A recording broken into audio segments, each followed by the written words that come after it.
Hello everyone, कैसे हैं आप सभी। उम्मीद करता हूं सभी स्वस्थ होंगे, ठीक होंगे और आपकी पढ़ाई भी सुचारू रूप से चल रही होगी। प्यारे बच्चों, आज के सेशन में हम लोग सूर्यकांत त्रिपाठी जी निराला जी द्वारा रचित एक कविता है, बहुत अच्छी कविता है जिसका नाम है बादल राग। और एक क्वेश्चन तो मैं यही बता देता हूं, बाद में क्या पता मैं आपको बता नहीं पाऊं। तो यहाँ बादल को है ना क्रांति का प्रतीक बताया, ध्यान रखना। किसका प्रतीक बताया? क्रांति का। ये आप लोगों को ध्यान रखना, बहुत अच्छा सवाल है, पूछा भी जाता है, बहुत बार पूछा गया है एग्जाम में। ठीक है, किसका? क्रांति का प्रतीक बताया गया, यानी कि बादल को यहाँ क्रांति के रूप में माना गया, ये भी मान सकते हैं हम लोग। ठीक है, तो जल्दी से मैं इस कविता को ही शुरुआत करूं उससे पहले आप लोगों से कहूंगा कि जल्दी से सेशन को शेयर कर दीजिएगा, लाइक कर दीजिएगा। लाइक इसलिए करते हैं क्योंकि और एक लाइक होता है, एक कमेंट होता है, क्योंकि लाइक करने में भी और कमेंट लिखने में भी एक ऐसी चीज होती है जो हमें लिखते समय भी अच्छा लगता है और पढ़ते समय भी अच्छा लगता है। तो आप सोचो, जब आप लोग कमेंट करेंगे, आप लोग लाइक करेंगे, तो सामने वाला टीचर जो पढ़ाता है उसे कितना अच्छा महसूस होगा। तो जल्दी से फटाफट शेयर कर दो और लाइक कर दो सेशन को, फिर हम लोग शुरुआत करते हैं। तो बेटा मैं आपसे बात करूं तो ये हमारा चैप्टर संख्या 6 है, पुस्तक का नाम आरोह भाग 2 है, कविता का नाम बादल राग है। अब आप लोग एक सवाल मुझे बताएंगे जल्दी से कमेंट बॉक्स में कि ये जो बादल राग कविता है ये निराला जी के किस काव्य संग्रह से ली गई है या किस रचना में संकलित है। तो ध्यान रखना, ये जो बादल राग है निराला जी के अनामिका नामक काव्य संग्रह में संग्रहित है, यानी संकलित है। और ये बादल राग इस काव्य संग्रह में 6 खंडों में प्रकाशित है। कितने खंडों में? 6 खंडों में प्रकाशित है, ध्यान रखना। यानी इसका मतलब बहुत बड़ी कविता है ये। और यहां हमारी पाठ्य पुस्तक आरोह भाग 2 में जो खंड लिया गया है वो 6ठा खंड लिया गया है, ध्यान रखना। ये भी ध्यान रखना है, जो हमारी पुस्तक में जो बादल राग कविता का जो खंड है 6 खंडों में प्रकाशित हुई, जिसका 6ठा खंड हमारी पुस्तक में दिया हुआ है। ठीक है, चलो करें शुरुआत। क्या बात है अभी? एक मिनट बेटा जी। हाँ चलो कोई नहीं, यहां से कर लेते हैं हम लोग। तो बादल राग कविता अनामिका के 6 खंडों में प्रकाशित है, अभी बता चुका हूं मैं। यहां उसका 6ठा खंड लिया गया है, बता चुका हूं। लघु मानव यानी कि अर्थात आम आदमी के दुख से त्रस्त कवि यहां बादल का आह्वान, आह्वान होता है पुकारना, क्रांति के रूप में कर रहा है, क्योंकि विप्लव रव से ही छोटे ही शोभा पाते हैं। विप्लव रव यानी क्या होता है? रव यानी युद्ध हम कह सकते हैं, विप्लव यानी क्रांति। ठीक है, यानी कि जब जब भारत देश में क्रांति हुई है तब तब छोटे लोग यानी लघु मानव आम आदमी को बहुत बड़ा फायदा हुआ है। मैं कह सकता हूं कि जो शोषित वर्ग है उसको बहुत बड़ा फायदा हुआ है, जो गरीब लोग है उसको बहुत बड़ा फायदा हुआ है। हमेशा चाहे आप कोई सी भी क्रांति उठा करके देख लीजिएगा, यहां जो क्रांति हुई है वो कौन सी क्रांति है? बादल रूपी क्रांति है। जब बादलों का जब आसमान में छा जाते हैं, बहुत तेज गर्जना के साथ जब वो बरसते हैं, तो उस समय जो शोषक वर्ग है वही भयभीत रहता है, लेकिन जो शोषित वर्ग है, निम्न वर्ग है, वह भयभीत कभी नहीं होता, क्योंकि उसे होता ही नहीं है, क्योंकि उसके पास कुछ है ही नहीं, वो क्या खोएगा। लेकिन जो शोषक वर्ग है, जो शोषक वर्ग है उसे डर रहता है कि मैंने जो इकट्ठा किया है अब वो सब कुछ समाप्त हो जाएगा। तो वही बात यहाँ बताई गई है कि छोटा आदमी जो लघु मानव निम्न वर्ग है, जो शोषित वर्ग है, वह दुख से त्रस्त कवि को बादल का आह्वान के रूप में, क्रांति के रूप में कर रहा है। क्योंकि मैंने बताया ना अभी कि जब जब देश में क्रांति हुई है तब तब निम्न वर्ग को बहुत अच्छा बड़ा फायदा हुआ है। अब वो सोचने लगा है कि अब भी मैं डबल मेहनत के साथ मेहनत करूंगा और अपना जीवन यापन बहुत अच्छे से गुजारूंगा। किसान मजदूर की आकांक्षाएं बादल को नव निर्माण के राग के रूप में पुकार रही हैं। इन किसान जो या मजदूर जो वर्ग है, महाजन वर्ग ने उसका धन सारा संचय कर लिया है, यानी कि वहां से किसान से सारा धन अपनी तरफ खींच लिया है। अब उसके पास उसकी जो बुझाएं हैं वो शक्तिहीन हो चुकी हैं, उसके शरीर में मांस तो है ही नहीं, मांस पूरा महाजन वर्ग ने, जमींदार वर्ग ने छीन लिया है। अब जो किसान है हाड़ मातर होकर वह बादलों को पुकार रहा है कि हे बादल आप आओ, एक नया संसार का, एक नए प्रेम रूपी संसार का निर्माण करो। तो किसान वर्ग भी, निम्न वर्ग भी, शोषित वर्ग भी, ये सारे एक ही वर्ग के में आते हैं, हम लोग कह सकते हैं निम्न वर्ग कह सकते हैं सभी का नाम। तो जब जब देश में क्रांति हुई है, बादल रूपी क्रांति हो, चाहे किसी किसान की आकांक्षाएं, इच्छा लालसा को पूरी करने वाले बादलों के रूप में, नवनिर्माण के रूप में पुकार रहे हों, ये सब एक क्रांति के रूप का प्रतीक है। तो यहाँ बादल को हम एक क्रांति का प्रतीक माना गया, ये भी ध्यान आपको रखना है, मैं बता चुका हूँ पहले भी। ठीक है, अब करते हैं हम लोग कविता का आरंभ। तिरती है समीर सागर पर। देखो किसी भी कविता या कोई पद्यांश हो एक्स वाई जेड, कोई भी पद्यांश हो एक्स वाई जेड, यदि आप लोगों को उसका अर्थ जानने की कोशिश करना है तो पहली बार हम उसका आदर्श रूप में, यानी कि बहुत अच्छे से धीरे धीरे उसका उच्चारण करेंगे। फिर हम लोगों को देखना है कि हमें कौन कौन शब्दों का अर्थ आता है, कौन कौन शब्दों का अर्थ नहीं आता है। ये क्योंकि यह कविता एक ऐसी कविता है जिसमें तुम्हें अर्थ के बारे में जानना होगा, क्योंकि एक एक शब्द का अर्थ तुम्हें नहीं पता होगा तो आप लोगों को बहुत बड़ी समस्या आने वाली है यहाँ पर। और ऐसी कविता नहीं आई थी, लेकिन इस कविता को थोड़ा ध्यान से पढ़ना। देखो तिरती है समीर सागर पर। समीर सागर यानी हवा रूपी सागर। मैं बता दूंगा आगे भी। अस्थिर सुख पर दुख की छाया, क्योंकि सुख जो होता है अस्थिर होता है और उस पर दुख की छाया मंडराती रहती है। जग के दग्ध हृदय पर, दग्ध यानी जला हुआ, जग यानी संसार। निर्दयी, निर्दयी यानी जिसमें कोई दया नहीं होती। विप्लव क्रांति, प्लावित माया बहा ले जाती है। माया यानी छल, प्रपंच। यह तेरी रनतरी भरी आकांक्षाओं से, आकांक्षा यानी इच्छा, रनतरी यानी कि रणभेरी होता है ना, जैसे कि सेना जब युद्ध के लिए जाती है तो डोर नगाड़े बजते हैं, बिगुल बज जाता है, उस प्रकार से। घन बेहरी गर्जन से सजग सुप्त अंकुर, यानी कि सोए हुए अंकुर, जो पृथ्वी के हृदय में जो अंकुर सोए हुए हैं, बेहरी गर्जन बादलों की गर्जना सुन करके वो सजग हो जाते हैं। और यानी हृदय पृथ्वी के आशाओं से नवजीवन, नवजीवन यानी नया जीवन कि ऊंचा कर सिर ताक रहे हैं एक विप्लव के बादल। अब देखिए एक एक शब्द का अर्थ देख लेते हैं हम लोग पहले। तिरती यानी तैरना, समीर वायु हवा पवन, सागर समुद्र, अस्थिर अस्थायी, विप्लव क्रांति या बाढ़, दग्ध यानी जला हुआ तपा हुआ, निर्दय जिसमें दया न हो, प्लावित जलमगन डूबा हुआ बहा दिया गया, माया यानी छल प्रपंच, रनतरी युद्ध की नौका, आकांक्षा कामना लालसा इच्छा, घन बादल, भेरी बड़ा ढोल नगाड़े जो युद्ध के समय बिगुल बजता है सेना में जब बजाया जाता है, गर्जन तेज आवाज, सजग जगा हुआ, सुप्त सोया हुआ, उर हृदय नवजीवन यानी नया जीवन। अब देखो, अब हम इसका अर्थ जानने की कोशिश करते हैं, तो ध्यान से समझना। तिरती है समीर सागर पर, अस्थिर सुख पर दुख की छाया। बादलों को यहाँ कवि ने क्रांति के रूप में बताया है, तो कवि कह रहा है, हे क्रांति रूपी दूत बादल, जब तुम आकाश पर छा जाते हो, ध्यान सुनना, हे क्रांति दूत बादल, हे क्रांति रूपी दूत बादल या हे क्रांति दूत बादल, जब तुम आकाश पर छा जाते हो तो ऐसा लगता है जैसे हवा रूपी सागर पर कोई नौका तैर रही है। क्या कहा कवि ने? हे क्रांति रूपी दूत बादल, जब तुम आकाश में, ये इस पूरे आकाश को ढक लेते हो या इस पूरे आकाश पर छा जाते हो, तो ऐसा लगता है जैसे हवा रूपी सागर पर, यहां रूपक अलंकार है, ध्यान रखना, समीर सागर हवा रूपी सागर यानी कि रूपक अलंकार। ठीक है, ये भी ध्यान रखना है, क्योंकि आप लोगों के पास एक पद्यांश देखा जिससे 5 सवाल पूछेगा एमसीक्यूज के रूप में, तो तैर रही है। और यह नौका इसी प्रकार है जैसे अस्थिर सुख पर दुख की छाया मंडराती रहती है, क्योंकि सुख कभी स्थायी नहीं होता, वो अस्थिर रहता है, जिसके ऊपर दुख की छाया मंडराती हुई रहती है, क्योंकि जो दुख सुख है वह हवा के समान चंचल और अस्थायी है।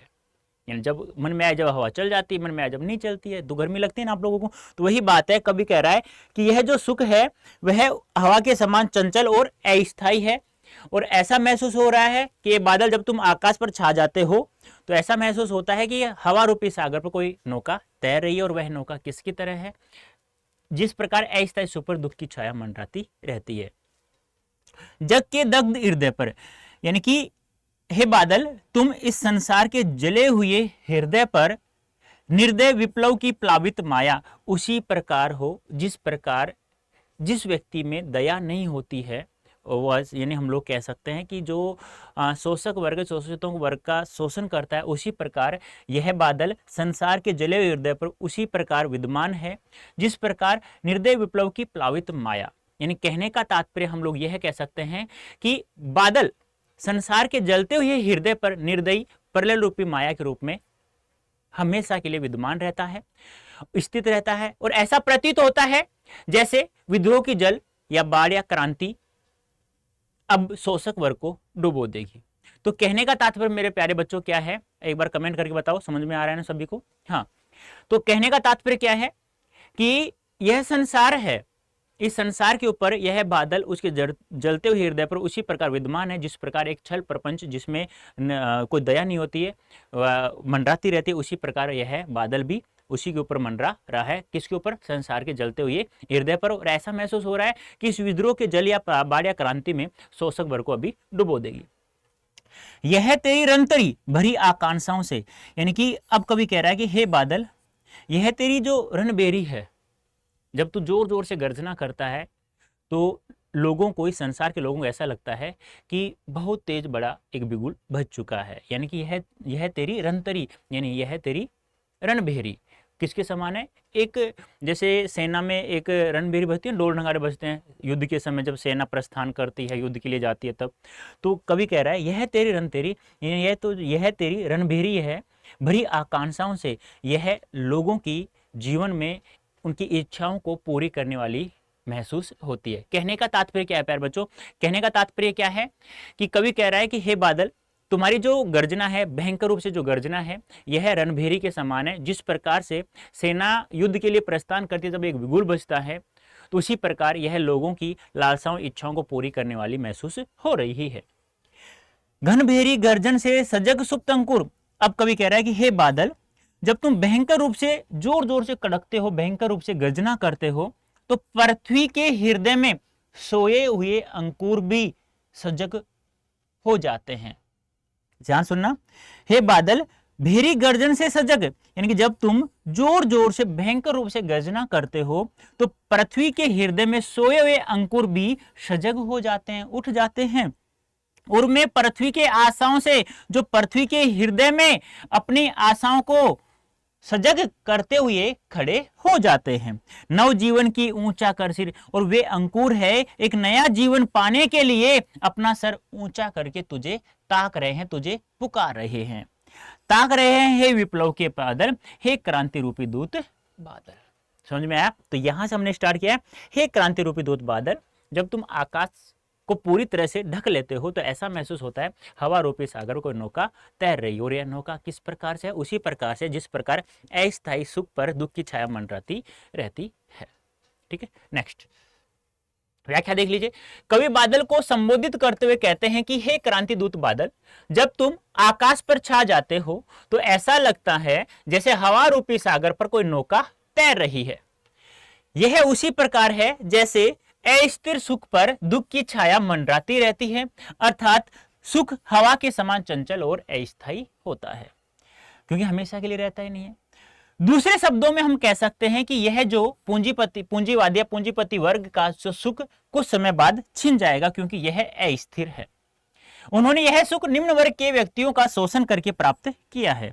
आगे कवि कहते हैं कि यह बादल संसार के जलते हुए हृदय पर निर्दयी प्रलय रूपी माया या छल के रूप में हमेशा स्थित रहते हैं, और ऐसा प्रतीत होता है जैसे वे विद्रोह की जल या प्रलय बाढ़ क्रांति में शोषक वर्ग को डुबो देगी। क्योंकि जब जब क्रांति हुई है, यानी कवि कह रहा है कि हे बादल, जब तुम भयंकर रूप से गरजोगे, भयंकर रूप से फिर मूसलाधार बारिश करोगे, तो इसमें जो शोषक वर्ग है वो बह जाएगा, उसको नुकसान हो जाएगा, और जो शोषित वर्ग है वो फिर से अपना सर ऊंचा करके डबल मेहनत के साथ अपना जीवन यापन स्टार्ट कर देंगे।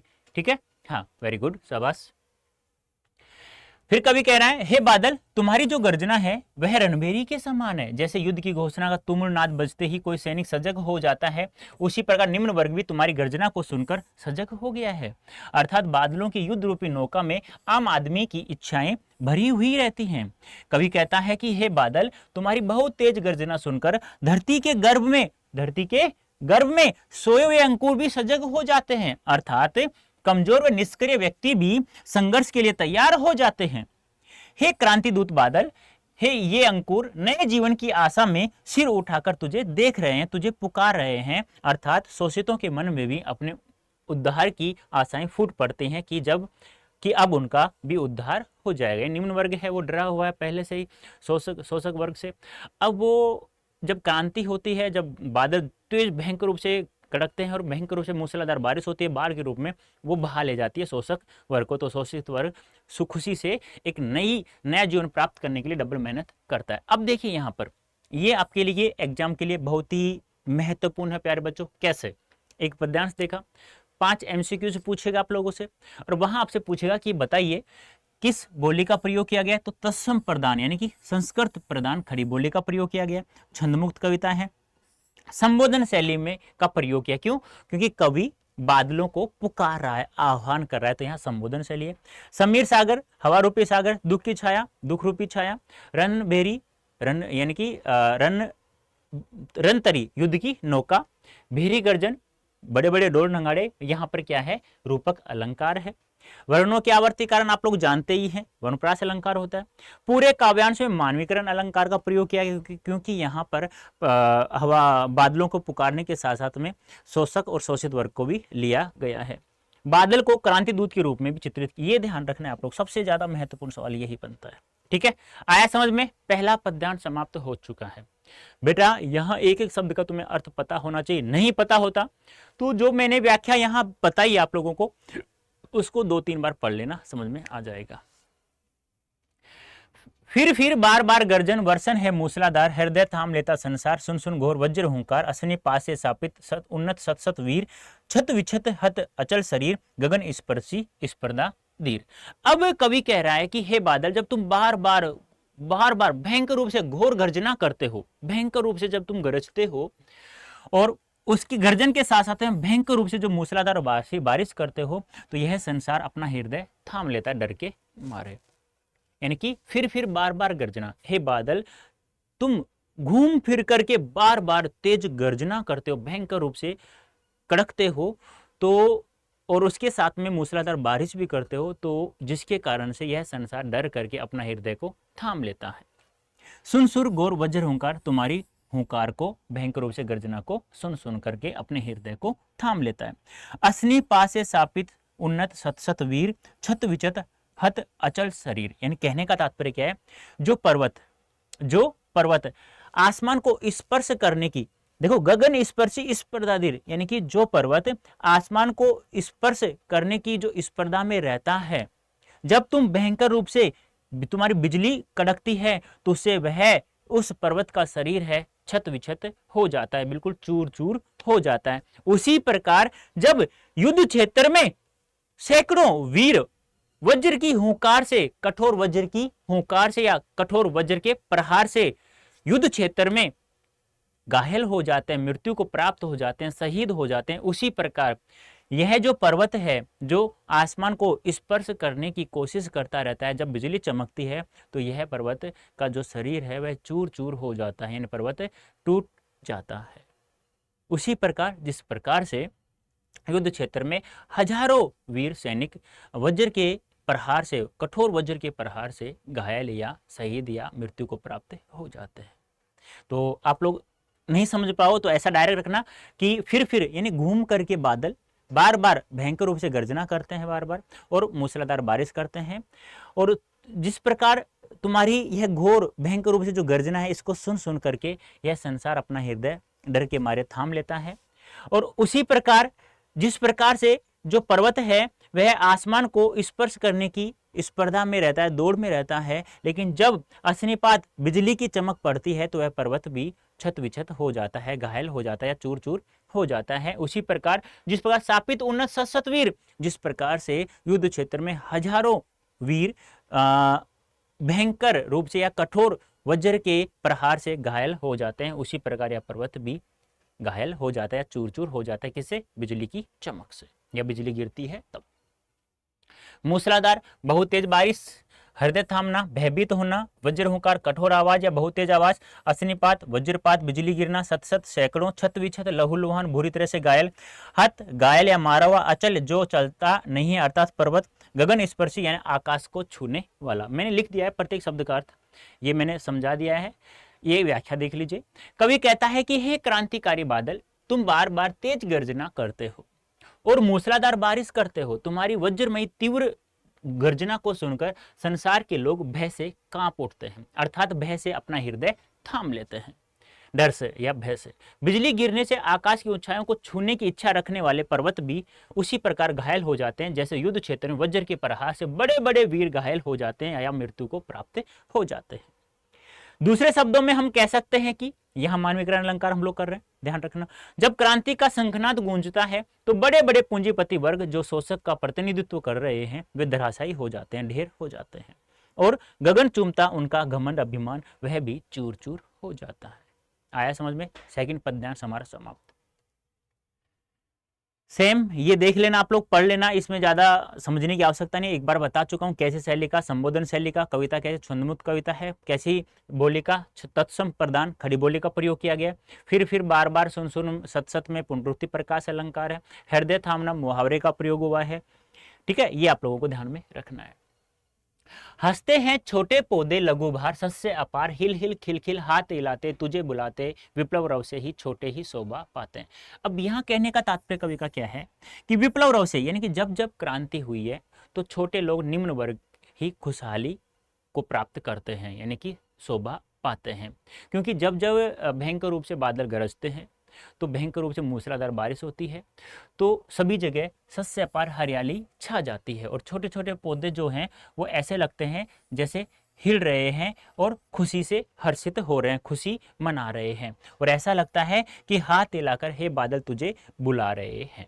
फिर कवि ने कहा है विप्लव रव से ही छोटे ही शोभा पाते हैं, यानी कहने का जब जब ये क्रांति हुई है, जब जब शंखनाद हुआ है, जब जब भयंकर रूप से गर्जना या बारिश हुई है, तब तक छोटे लोग ही शोभा पा रहे हैं, लघु मानव ही आम आदमी ही खुशी से हर्षित होता है, यानी खुशी झलकती है। ठीक है, तो इसमें समझने कोई आवश्यकता नहीं है। ठीक है, ये मैंने शब्दार्थ लिख दिया है, यहाँ पे व्याख्या देख लीजिएगा। कवि कहते हैं, देखो व्याख्या मैंने इसलिए लिखी है कि आप लोग गलती नहीं कर दो कुछ भी छोटी मोटी। यदि आपको शब्दों का अर्थ नहीं समझ में आता है बाई चांस एग्जाम में, तो इसे 2-3 बार पढ़ के चले जाना, समझ में आ जाएगा। और विशेष ध्यान से देखना, क्योंकि विशेष इसलिए लिखा है क्योंकि आपके जो 5 सवाल पूछेगा एग्जामिनर, उन 5 के आंसर शायद विशेष में मिल जाए। कवि कहते हैं कि क्रांति गर्जना को सुनकर छोटे पौधे हर्षित यानी खुशी हो जाते हैं, अर्थात जब वर्षा होती है तो वर्षा का जल पाकर छोटे छोटे पौधे हर्षित होते हैं और चारों ओर हरियाली छा जाती है। हवा चलने से वे हिलते ही रहते हैं और मानो ऐसा लगता है कि हाथ हिला हिलाकर तुम्हारा स्वागत कर रहे हैं और तुम्हें बुला रहे हैं कि ये बादल तुम आओ, गरजो तुम भयंकर रूप से। फिर कवि सारांश रूप में कहते हैं कि क्रांति का स्वर सुनकर वंचित वर्ग ही खुश हो जाता। बात सही है, क्योंकि उन्हें डर खोने का कुछ डर ही नहीं होता, क्योंकि उसके पास कुछ होता ही नहीं बेचारों के पास, और वही लाभान्वित होता है, क्योंकि क्रांति के स्वर से पूंजीपति वर्ग प्रभावित होता है, अर्थात उसे नुकसान होता है। इसके विपरीत विनाश के शोर से सदा छोटे प्राणियों को ही लाभ मिलता है। दूसरे शब्दों में क्रांति से निम्न व दलित वर्ग को अपने अधिकार मिलते हैं। ये ध्यान रखना है, ये है आपके एग्जाम की दृष्टि से महत्वपूर्ण। ठीक है, हिल हिल खिलखिल में पुनरुक्ति प्रकाश है और पूरी कविता का प्रतीकात्मकता का समावेश है, क्योंकि प्रतीक के रूप में माना गया है। पूरे काव्यांश से मानवीकरण अलंकार है, क्योंकि प्रकृति के साथ साथ एक हम लोग शोषित वर्ग ले रहे हैं, एक हम लोग शोषक वर्ग ले रहे हैं। अटालिका नहीं है रे आतंक भवन, सदा पंख पर ही होता जल विप्लव प्लावन, क्षुद्र प्रफुल्ल जल से सदा जलकता नीर, रोग शोक में भी हंसता शैशव का सुकुमार शरीर। अटालिका नहीं है रे, यानी कि अटालिका क्या होता है? बड़े बड़े महल, जो हम लोग कह सकते हैं राजा में जो शोषक वर्ग था, उसके जो बड़े बड़े महल थे, अब वो लोगों को क्या नजर आ रहे हैं, गरीब लोगों को क्या नजर आ रहे हैं, बड़े बड़े महल जो हैं वो अब आतंक के महल नजर आ रहे हैं। आतंक भवन, सदा पंख, पंख यानी कीचड़, जल ये शोषक वर्ग के लिए आया है।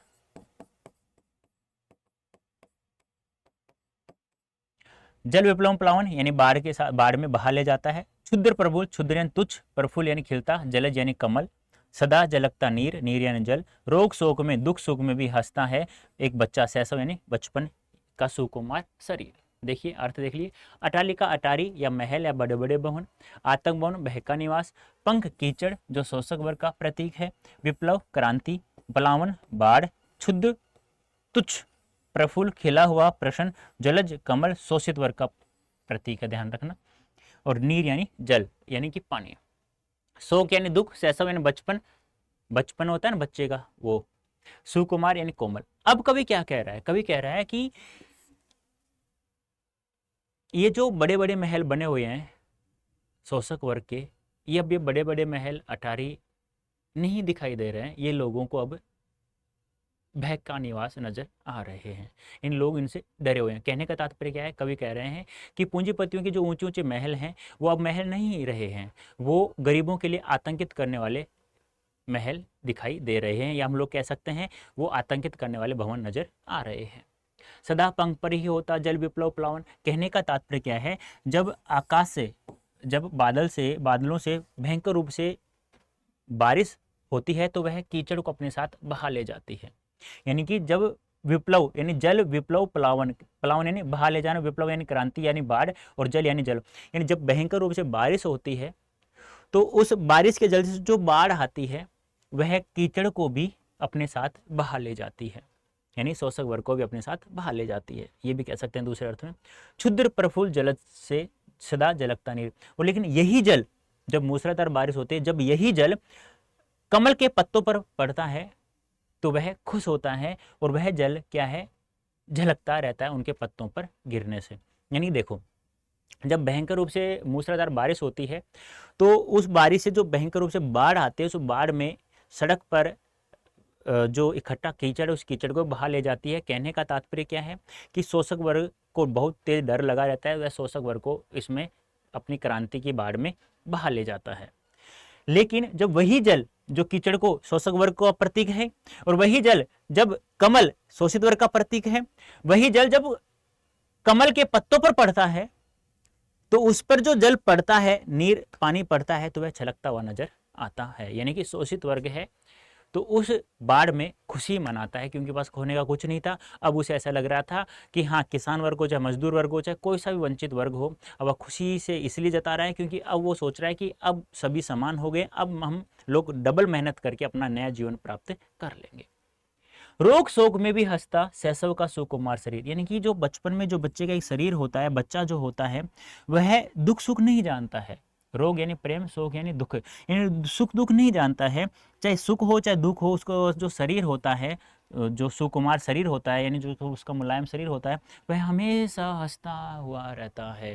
चाहे दुख हो चाहे सुख हो, चाहे एक बच्चा है, चाहे उसे क्या पता घर में सुख है या दुख है, लेकिन वह हमेशा हंसता रहता है। क्यों? क्योंकि उसे खुशी और सुख और दुख के बारे में उसे कुछ भी पता नहीं रहता है, वह हमेशा खुशी खुशी ही नजर आता है। तो वही बात यहाँ है। तो कहने का तात्पर्य क्या है, कवि कह रहा है कि जो राजा महाराजाओं के या शोषक वर्ग के जो बड़े बड़े महल हैं, वो महल नहीं, अब गरीबों के लिए वो आतंक भवन बन गए हैं। ठीक है।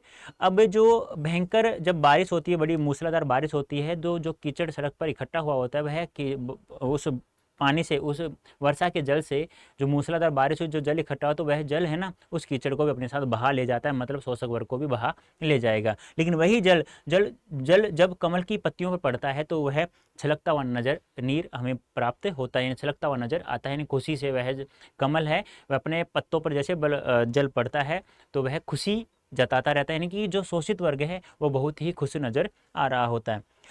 उसी प्रकार जिस प्रकार से बचपन में जो बच्चे का जो शरीर होता है, कोमल शरीर होता है, वह रोग शोक में भी हंसता रहता है, उसे पता नहीं होता दुख क्या है और सुख क्या है। व्याख्या देख लीजिएगा। कवि कहते हैं कि पूंजीपतियों के ऊंचे ऊंचे महल अब ये महल नहीं रहे, अब ये गरीबों को आतंकित करने वाले महल अर्थात भवन बन गए हैं। ये सदैव गरीबों का शोषण करते हैं। वर्षा से जो बाढ़ आती है वह सदा कीचड़ से भरी धरती को ही डुबोती है, अर्थात भयंकर जल पलावन की सदैव कीचड़ को बहा ले जाता है। दूसरे शब्दों में कह सकते हैं कि यहाँ पंख कीचड़ शब्द धनी वर्ग के लोगों का प्रतीक है, जो निम्न वर्ग का शोषण करके स्वयं को संपन्न किया है। यही जल जब कमल की पंखुड़ियों अर्थात पत्तों पर पड़ता है तो वह प्रसन्न होता है, खुश होता हो जाता है, अर्थात वह खिल उठता है जैसे बच्चे कोमल या मुलायम शरीर के होते हैं, और वे रोग व कष्ट के समय भी सदैव मुस्कुराते रहते हैं। कवि कहता है कि क्रांति के समय भी निम्न वर्ग के लोग प्रसन्न रहते हैं, बाढ़ से केवल पूंजीपति वर्ग ही प्रभावित होता है। बात तो सही है। यानी जो शोषक वर्ग है, जो निम्न वर्ग का यानी शोषित वर्ग का शोषण कर करके धन इकट्ठा किया है, उन्हीं लोगों को डर लगता है, गरीबों को बिल्कुल भी डर नहीं लगता है। और उस बाढ़ में, उस मूसलाधार बारिश में, उस जब वर्षा का जल पड़ता है तो उस क्रांति में, उस बाढ़ में शोषक वर्ग बह जाता है, यानी कीचड़ को बहा ले जाता है, यानी शोषक वर्ग को बहा ले जाता है। विशेष ये सेम है सभी में, ये ध्यान रखना कैसी शैली है, क्योंकि जो निराला जी हैं बादल राग के जो लेखक हैं सूर्यकांत त्रिपाठी निराला जी, ये भी ध्यान रखना है, सूर्यकांत त्रिपाठी निराला, ये जो निराला जी हैं ये छायावादी कवि, इन्हें छायावाद का महेश या रुद्र कहा जाता है। पंख कीचड़ शोषक वर्ग का प्रतीक है, जलज कमल शोषित वर्ग का प्रतीक है, वर्णों की आवर्तीकरण अनुप्रास अलंकार है। नेक्स्ट देखिए, रुद्र कोश है, क्षुब्ध तोष है। रुद्र यानी रुका हुआ, कोश यानी खजाना, क्षुब्ध तोष यानी संतोष, ठीक है। अंगना अंग यानी कि स्त्रियों के अंग से लिपट रहे हैं, आतंक अंग पर कांप रहे हैं, धनी वज्र गर्जन से बादल, त्रस्त नयन मुख डाप रहे हैं, अपना मुख है वो अपने आंखों को बंद करके अपने स्त्रियों के शरीर से चिपक रहे हैं। रुद्र रुका हुआ, कोश खजाना, क्षुब्ध अशांत यानी क्रोध, तोष संतोष, अंगना स्त्रिया पत्नी, अंग शरीर, अंक गोद, वज्र गर्जन कठोर या भयंकर गर्जन, वज्र के समान गर्जन, त्रस्त यानी कि भयभीत। कवि क्या कह रहे हैं, देखो एक बार वापस से, कवि कह रहे हैं कि ये जो मैं कहूं कि जो शोषक वर्ग है, जो निम्न वर्ग का शोषण कर करके धन इकट्ठा किया है, वे लोग अपने खजाने में धन को रुका हुआ देख करके अशांत हो रहे हैं, यानी कि संतोष नहीं है उनको। यानी कि कहने का तात्पर्य क्या है, जो यह पूंजीपति वर्ग है, जो शोषित वर्ग का जो उनका खून चूस चूस करके जो धन इकट्ठा किया है, वो अपने खजाने को रुका हुआ देखकर, उस धन संचय को रुका हुआ देख करके अब वो असंतोष हो चुके हैं। हम ये डायरेक्ट कह सकते हैं कि पूंजीपति वर्ग अपने खजाने में धन का संचय रुका हुआ देखकर जागकर या संतुष्ट वर्ग है, वह क्या हो गया, क्रोधित हो गया है। डायरेक्ट हम लोग ये भी कह सकते हैं क्या, कि जो संतोष वर्ग है, या हम लोग कह सकते हैं जो शोषक वर्ग है, जो शोषितों का खून चूस चूस करके अपना धन इकट्ठा किया है, वो अपने खजाने में धन को रुका हुआ देख करके वह अब क्या हो गया है, असंतोष, क्षुब्ध यानी असंतोष हो चुका है। यानी उसे अब संतोष नहीं रहा है, वह अब क्रोधित हो चुका है, क्षुब्ध हो चुका है। अंगना अंग से लिपटे भी आतंक अंग पर कांप रहे, यानी कि जब भयंकर रूप से गर्जना होती है तो जो शोषक वर्ग है वह अपनी स्त्रियों के अंग से लिपटे हुए हैं और वो कांप रहे हैं, कि उन्हें डर लग रहा है कि हमने जो धन आज तक इकट्ठा किया था वह सब अब समाप्त हो जाएगा इस भयंकर रूपी क्रांति में, भयंकर रूपी बाढ़ से। धनी वज्र गर्जन से बादल, त्रस्त नयन मुख ढांप रहे हैं, यानी कि जो धनवान वर्ग है ये भयंकर रूप से कठोर गर्जना से, बादलों की कठोर गर्जना से अपने मुख को, अपने स्त्रियों के शरीर से, अपने आंखों को बंद करके अपने मुख को ढक रखा है। कहने का तात्पर्य क्या है कि जब भयंकर रूप से जब बादल गरजते हैं तो धनवान वर्ग है वह डर के मारे अपनी स्त्रियों के शरीर से आंख बंद करके अपने मुख को ढके हुए है, अपने मुख को ढक रखा है। किस लिए, डर के मारे। एक बार वापस देखो इसको, कवि कह रहा है कि जो यह संतोष वर्ग था, यह जो धनवान वर्ग था, जिन्होंने शोषितों का खून चूस चूस करके अपना धन इकट्ठा किया था, तो उस खजाने को रुका हुआ देख करके वह क्षुब्ध हो चुका है। उसमें जो संतोष था और वो असंतोष से भर चुका है, और वे लोग अब अपने स्त्रियों की, अपने पत्नियों के शरीर से लिपट रहे हैं डर के मारे। क्यों डर रहे हैं, क्योंकि धनी वज्र गर्जन से बादल, यानी कि बादलों की भयंकर रूप से गर्जना से जो धनवान वर्ग है वह अपनी स्त्रियों की गोद में अपना सर रख करके कांप रहे हैं आतंक से, यानी भय से। त्रस्त नयन मुख ढांप रहे हैं और अपनी आंखों को बंद करके अपना मुख है वह स्त्रियों के शरीर में देख करके ऐसे, और वो डर रहे हैं, वो उन्हें लग रहा है, वो भयभीत हो रहे हैं कि हमने आज तक जो धन इकट्ठा किया है वह धन सारा अब समाप्त हो जाएगा। और जो शोषित वर्ग है वो खुशी मना रहा है, क्योंकि उनके पास खोने को कुछ भी नहीं है। कवि कह रहे हैं कि यह पूंजीपति वर्ग अपने खजाने में धन का संचय रुका हुआ देखकर या जानकर यह संतुष्ट वर्ग क्रोधित हो गया है, क्षुब्ध हो चुका है। वे अपनी प्रेयसी के, पत्नी के आलिंगन में होते हुए भी बादलों की गर्जना सुनकर कांप रहे हैं, अर्थात अपने हृदय में वे डर को बिठाए हुए हैं और वे उस डर से कांप रहे हैं और सोच रहे हैं कि इस क्रांति में वे नष्ट हो जाएंगे। फिर कवि बादलों से कह रहे हैं कि हे बादल, तुम्हारी भयंकर गर्जना सुनकर यह धनी वर्ग भय से अपनी आंखें बंद किए हुए और मुख को छिपा रहे हैं, कहां? पत्नियों की गोद में। अर्थात क्रांति की तेज स्वर को सुनकर वे भय से उनकी आंखें डरी हुई दिखाई दे रही हैं और वे अपने मुंह को छिपा रहे हैं। ये हमारी कविता थी जिसका नाम था बादल राग। ठीक है, ये आप लोग देख लीजिएगा, समान है लगभग लगभग। अब हम लोग पढ़ेंगे क्वेश्चन आंसर। अरे और भी एक पद्यांश और है। झीन बाहु है सीन शरीर, तुझे बुलाता कृषक अधीर। यानी कि जो कृषक यानी किसान, अधीर यानी अधीर होकर के, व्याकुल होकर के, किसान यानी किसान है, वह व्याकुल होकर के हे बादल तुझे बुला रहा है, क्योंकि उसकी बुझाएं वो शक्तिहीन हो चुकी, उनमें ताकत नहीं रही है और उसका शरीर क्या हो गया? सीर्ण हो गया, कमजोर हो गया है। कि हे बादल, यह जो किसान वर्ग है यह व्याकुल होकर के, अधीर होकर के तुझे बुला रहा है, क्योंकि उनकी बुझाव में ताकत नहीं है, उनका जो शरीर है वह कमजोर पड़ चुका है। हे विप्लव के वीर, हे क्रांति रूपी दूत बादल, चूस लिया है उसका सार, हार्ड मात्र ही है आधार, ए जीवन के पारावार। यानी कि हे जीवन देने वाले बादल, उसका जो सार है, उसमें जो मांस था, उसके बाद तो जो धन था, उस पूरे धन को चूस लिया है शोषक वर्ग ने। अब उसके पास कुछ नहीं बता, केवल हड्डी अड्डी बची है उसके शरीर की, बस केवल वह है अपने हड्डियों के ढांचे पर केवल खड़ा हुआ है, उसके पास कुछ भी नहीं है, हाड़ मात्र बचा हुआ है, हड्डी हड्डी मची है, कोई मांस नहीं बचा, क्यों? सारा मांस तो चूस लिया है किसने? शोषक वर्ग ने। तो वह अधीर होकर के, वह व्याकुल होकर के तुझे बुला रहा है, क्योंकि उसकी बुझाएं शक्तिहीन हो चुकी हैं, उसका शरीर कमजोर हो चुका है। हे विप्लव रूपी बादल, यानी कि एक क्रांति रूपी दूत बादल, क्योंकि उसका शरीर अब क्या है? हाड़ मात्र बचा है, क्योंकि उसका जो सार था, उसका जो मांस था वगैरह था, वो सब चूस लिया है शोषक वर्ग ने।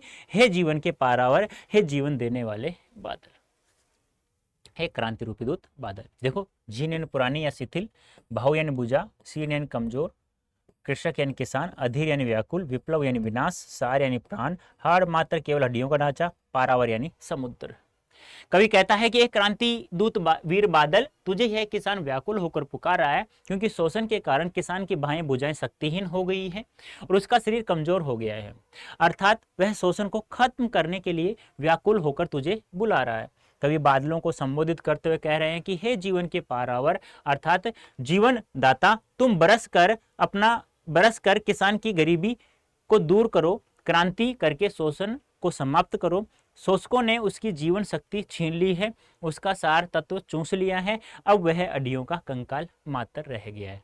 अब हुई है हमारी ये कविता समाप्त हुई है, ये आप लोग देख लीजिएगा, इसमें कुछ अलग है। विप्लव के वीर और जीवन के पारावर में रूपक अलंकार है, संबोधन शैली है, तत्सम प्रदान खड़ी बोली है, छंद मुक्त कविता है, और जीन शरीर में अनुप्रास से का आवरण आवर्ती हुई है तो अनुप्रास हो गया है। पूरे काव्यांश मानवीकरण है, पूरी कविता में मानवीकरण अलंकार है, ध्यान रखना है। और मानवीकरण क्यों है? क्योंकि यहाँ प्रकृति के साथ में जो बादल रूप कुछ जो भी वस्तुएं बताई गई यहाँ पर, वो शोषित वर्ग या मानव के रूप में लिया गया, शोषक और शोषित वर्ग दोनों। कवि ने किसान की दयनीय दशा का सजीव चित्रण किया है। अब आते हैं हमारे क्वेश्चंस, एमसीक्यूज विद सब्जेक्टिव। तो आप लोग तैयार हैं? तो जल्दी से मुझे बताइए कि आप लोग तैयार हैं, कि आप लोग कर सकते हैं? तो बताइए जल्दी से। निर्दय विप्लव की प्लावित माया, यहां पर विप्लव का अर्थ क्या है? विप्लव बता सकते हैं? निर्दय जिसमें दया नहीं है, प्लावित माया छल प्रपंच वाली, यानी प्लावित यानी बहा ले जाना, माया यानी प्रपंच छल कपट, क्रांति बादल नौका या आवाज, तो विप्लव यानी क्या होता है? क्रांति। A option is right answer. Run तरी से भरी होने की बात कही गई है, रन तरी से भरी होने की बात कही गई है, किससे? खाद से, आकांक्षाओं से, पानी से या धन से? रन तरी भरी आकांक्षाओं की बात कही, यानी कि हे बादल, तेरी जो यह रणभेरी, तेरा जो ये भयंकर गर्जना है, यह रणभेरी के समान है। जिस प्रकार से सेना में बिगुल बजता है, सेना प्रस्थान करती युद्ध के लिए, उसी प्रकार यह जो शोषित वर्ग है वह अपनी इच्छाओं, लालचाओं, आकांक्षाओं पूरा करने के लिए भी यह तुम्हें पुकार रहा है। तो क्या है? आकांक्षाओं से भरी हुई बात कही गई है। क्रांति संसार में क्या लाती है? क्रांति संसार में क्या लाती है? दुख और अशांति, सुख और शांति, सुख और अशांति, दुख और शांति, तो सुख और शांति लाती है। ध्यान रखना, जब जब देश में क्रांति हुई है, जब जब सुख और शांति आई है। केशव का सुकुमार शरीर किस में हंसता रहता है? केशव यानी बच्चे का सुकुमार शरीर, कोमल जो शरीर है, किस किस में हंसता रहता है? रोग में, रोग शोक में, गर्जना में, सुख में, निराशा में। तो रोग और शोक यानी जब कष्ट होता है जब भी हंसता रहता है, दुख होता है तब भी हंसता रहता है, सुख होता है तब भी हंसता रहता है, दुख सुख में हंसता रहता है। निराला ने अट्टालिकाओं को क्या कहा है? अट्टालिका यानी बड़े बड़े महल, लोगों को क्या कहा है? अजायब घर, आतंक भवन, योग भवन, क्रांति भवन। तो क्या कहा है कि ये अब बड़े बड़े महल नहीं रहे हैं, ये गरीबों के लिए आतंक भवन बन चुके हैं, भय का निवास बन चुके हैं। जीर्ण शरीर किसे कहा गया है? किसके कहा गया? किसान को, सीधी सी बात है, यानी कि सीनियर कमजोर, उसका शरीर कमजोर हो चुका है। गगन स्पर्शी कौन है? गगन को स्पर्श करने वाला कौन है? बता सकते हैं गगन को स्पर्श करने वाला कौन है? यानी गगन आकाश है, वो किसको स्पर्श कर रहा है? कौन कर रहा है आकाश को स्पर्श? कौन करने की कोशिश कर रहा है? बता सकते हैं आप लोग मुझे? तो बताइए जल्दी से, कौन स्पर्श करने की कोशिश कर रहा है? जो बिजलियों की चमक से उसका शरीर है वो बिल्कुल क्या हो जाता है? छत विछत हो जाता है। तो बता सकते हैं आप लोग मुझे? बताइए जल्दी से। नहीं, ये खराब हो चुका है। तो किसे गगन स्पर्शी किसे कहा गया है? बादलों कहा गया। बादल राग कविता किसके द्वारा रचित है? बता सकते हैं मुझे बादल राग कविता के लेखक कौन है? तो सूर्यकांत त्रिपाठी निराला। कितने खंडों में प्रकाशित है ये? 6 खंडों में। किस काव्य संग्रह में संकलित किया गया, प्रकाशित किया गया? अनामिका में किया गया है। ये भी ध्यान रखना है आप लोगों को। क्रांति के बादलों की गर्जना सुनकर कौन सा वर्ग भयभीत हो जाता है? क्रांति के बादलों की गर्जना सुन कौन सा वर्ग भयभीत हो जाता है? शोषक वर्ग है कहीं? शोषित नहीं, निम्न नहीं, श्रमिक नहीं, ये तीनों तो एक ही है, पूंजीपति वर्ग, जिसे शोषक वर्ग भी कह सकते हैं, शोषक वर्ग भी कह सकते हैं। बादल राग कविता में कवि ने सुख को कैसा बताया? सुख को कैसा बताया? बादल राग कविता में कवि ने सुख को कैसा बताया है? कैसा बताया? सुख को अस्थिर, हवा के समान चंचल, अस्थाई, अस्थिर कह दो, अस्थाई कह दो, चंचल भी कह सकते हैं, हवा के समान अस्थाई, क्योंकि सुख कम दिनों के लिए होता है, दुख बड़ी जल्दी आ जाता है और दुख लंबे समय तक चलता रहता है। रुद्र कोश है, क्षुब्ध तोष है। यहाँ रुद्र का अर्थ क्या है? रुद्र कोश यानी खजाना, क्षुब्ध यानी क्रोधित होना, तोष यानी संतोष। रुद्र यानी क्षुब्ध यानी उसका संतोष क्षुब्ध हो चुका है, क्रोधित हो चुका है। वो जो धनवान वर्ग था वो अब अपने रुके हुए धन के खजाने को रुका हुआ देख करके, धन के खजाने को रुका हुआ देख करके अब वह क्रोधित हो चुका है, असंतोष से भर चुका है। रुद्र यानी रुका हुआ। रोग शोक में भी किसका सुकुमार शरीर हंसता है? बच्चे का है कहीं? शैशव आ गया, बचपन। रुद्र घोष यानी रुद्र कोश है, रुद्र कोश है। क्षुब्ध तोष में क्षुब्ध का अर्थ क्या होता है? क्षुब्ध, खिन्न होना, ठीक है, असंतोष से भर जाना। खिन्न यानी असंतोष, असंतोष। जल विप्लव प्लावन हमेशा किस पर होता है? जल विप्लव प्लावन, प्लावन यानी बहा ले जाना, विप्लव यानी क्रांति, जल यानी जल, जमीन पर, वायु पर, कीचड़ पर, नभ पर। तो कीचड़ पर। किसका प्रतीक है कीचड़? यहाँ शोषक वर्ग का, ये भी ध्यान रखना है, शोषक वर्ग का प्रतीक है। निराला ने अट्टालिकाओं को क्या कहा है? अजायबघर, चिकित्सालय, आतंक। रिपीट हो चुका है, ये ध्यान रखना, बहुत अच्छा सवाल है, पूछा जा सकता है। आतंक भवन, भय का निवास कहा है। कवि बादल का आह्वान किस रूप में करता है? किस रूप में करता है? अभी ये सवाल पूछा जाएगा, ध्यान रखना, very very very very important है, ध्यान रखना बेटा। तो क्रांति के रूप में आह्वान, संबोधित किया है, पुकार रहा है क्रांति के रूप। मानव जीवन में किस छाया का आवागमन चलता रहता है? मानव जीवन में किस छाया का आवागमन चलता रहता है? सुख दुख की, शांति अशांति की, स्थिर अस्थिर की, गतिहीन या गतिशील की। तो मानव जीवन में किसकी छाया का आवागमन चलता रहता है? दुख सुख की, सीधी सी बात है। दुख आता है, फिर सुख आता है, फिर दुख आता है, फिर सुख आता है, ठीक है, ये भी ध्यान रखना है। क्रांति का सबसे अधिक लाभ किसे मिलता है? किसे मिलता है क्रांति का सबसे अधिक लाभ? निम्न वर्ग को मिलता है, ठीक है। अंगना अंग से लिपटे कौन कांप रहे हैं? धनी वर्ग कांप रहे हैं, थोड़ा जल्दी करो बेटा, ठीक है। हाँ, अस्थिर सुख पर दुख की छाया, पंक्ति में दुख की छाया किसे कहा है? यानी कि जिस प्रकार से जो सुख होता है वह कम समय के लिए होता है, उसके ऊपर दुख की छाया मंडराती रहती है, उसी प्रकार जो धनवान वर्ग है ना, उसके ऊपर दुख की छाया मंडरा रही है, क्योंकि मूसलाधार बारिश होगी, भयंकर रूप से गर्जना क्रांति होगी, तो उस वर्ग का जो इकट्ठा किया हुआ धन था वो सब समाप्त हो जाएगा। कवि ने दुख की छाया मानव जीवन में आने वाले दुखों कष्टों को कहा है। दुख की छाया किसे? मानव में आने वाले कष्टों को। कवि का मानना है कि संसार में सुख कभी स्थायी नहीं होता है, उसके साथ साथ दुख का प्रभाव भी रहता है। धनी वर्ग निम्न वर्ग का शोषण करके पैसा अर्थात धन दौलत जमा करता है, परंतु उसे सदैव क्रांति की आशंका रहती है और वह सब कुछ छीनने के डर हमेशा भयभीत रहता है। ठीक है, नेक्स्ट। असनीपात, आसानी नहीं है बेटा, ये असनी है, इसे थोड़ा शुद्ध कर लो आप लोग। असनीपात से स्थापित उन्नत सत वीर कहने का तात्पर्य क्या है? जब बिजली की चमक से जब गगन को स्पर्श करने वाले बड़े बड़े पर्वत भी छत विचत हो जाते, उसी प्रकार हजारों सैनिक युद्ध क्षेत्र में भयंकर रूप से जब वज्र की हुंकार पड़ती है तो वो भी घायल या मृत्यु को प्राप्त हो जाते हैं। असनीपात से स्थापित उन्नत सशस्त्र वीर पंक्ति में युद्ध क्षेत्र में वीरों की ओर संकेत करती है, जो क्रांति के वज्राघात से घायल होकर मृत्यु को अपने गले से लगा लेते हैं। बादलों की तेज गर्जना और भारी वर्षा से बड़े बड़े पर्वत छत विछत घायल हो जाते हैं, चूर चूर हो जाते हैं, अर्थात घायल हो जाते हैं।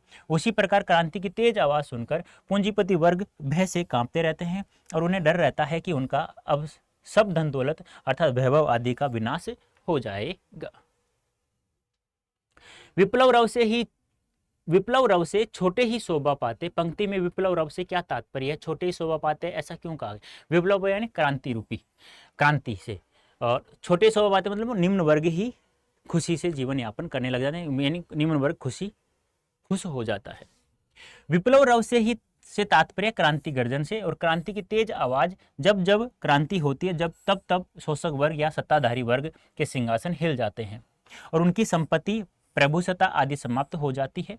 कवि ने कहा है कि क्रांति से छोटे ही शोभा पाते हैं, और यहाँ छोटे से तात्पर्य है कि आम आदमी अर्थात निम्न वर्ग से है। यहाँ आदमी ही शोषण का शिकार होता है, उसका क्रांति से डर नहीं लगता, क्योंकि क्रांति से उसका कुछ भी छीनता हुआ दिखाई नहीं देता, अपितु उसे कुछ अधिकार मिलते हैं, उसका शोषण समाप्त हो जाता है। क्रांति के बाद उनमें भी सर उठाकर जीने का साहस हो जाता है। ठीक है, एक और सवाल है, बादलों के आगमन से प्रकृति में होने वाले किन किन परिवर्तनों को कविता में रेखांकित किया है? तो बादलों की जब बहुत तेज वर्षा होगी, सब जगह हरियाली हरियाली होगी, सीधी सी बात है। बादल गर्जना करते हुए मूसलाधार बारिश बहुत तेज वर्षा करते हैं, जिससे पृथ्वी के अंकुरन के रूप में छोटे छोटे पौधों का जन्म होता है। बादलों गर्जन के साथ साथ बिजली चमकती है और उसके गिरने से बड़े बड़े पर्वत शिखर टूटते हैं। तेज हवा चलने से छोटे छोटे पौधे हाथ हिलाते हुए प्रतीत होते हैं। बादलों गर्जन से दुखी प्राणी प्रसन्न हो जाते हैं। अब देखो बेटा, एक बहुत अच्छी बात बता देता हूं मैं आप लोगों को। क्लास 12 की आप लोग तैयारी कर रहे हो ना? अब आपको मैंने ये समझा दिया बहुत अच्छे से, लेकिन आपके कुछ सवाल हैं, कुछ डाउट्स हैं, वो दूर कैसे होंगे? ये तो मैंने पढ़ा दिया, आप लोग समझ लिए, चलो इसकी सब कुछ PDF सब कुछ प्राप्त हो गया। अब आप चाहते हो कि मैं अब की बार क्लास 12 में प्रत्येक सब्जेक्ट में 95% से अधिक अंक प्राप्त करूं, तो उसी के लिए मैंने आप लोगों के लिए यहाँ एक कोड रखा है Y551। इस कोड का प्रयोग करके आप लोग हमारे बैच, क्या नाम है बैच का, बता सकते हैं आप मुझे? बता सकते हैं क्या? ऐसे गूगल ओपन करना, क्या बात है, गूगल ओपन क्यों नहीं हुआ? हो गया। यहाँ लिखना है अड्डा 24/7, अड्डा 24/7, ADDA247 जैसे टाइप करना है आप लोगों को। फिर यहाँ जाना है। क्या नाम है? नाम नहीं बताया आप लोगों ने अभी। क्या नाम है हमारे बैच का, जिससे आप लोग history, political, economics, English, Hindi में 95% से अधिक अंक प्राप्त कर सकते हो? उस बैच का नाम बताइए जल्दी से। स्पार्क है क्या? हाँ भाई। फिर चले जाएंगे हम लोग K12 में, उसके बाद CBSE बोर्ड क्लास 12, फिर हम लोग यहाँ आर्ट्स में चले जाएंगे और स्पार्क बैच ज्वाइन कर लेंगे। यहाँ जाने के बाद में हमें क्या करना है? कोड यूज करना होगा। यहाँ बाय नाउ करेंगे। कोड अभी जो बताया था मैंने, याद है?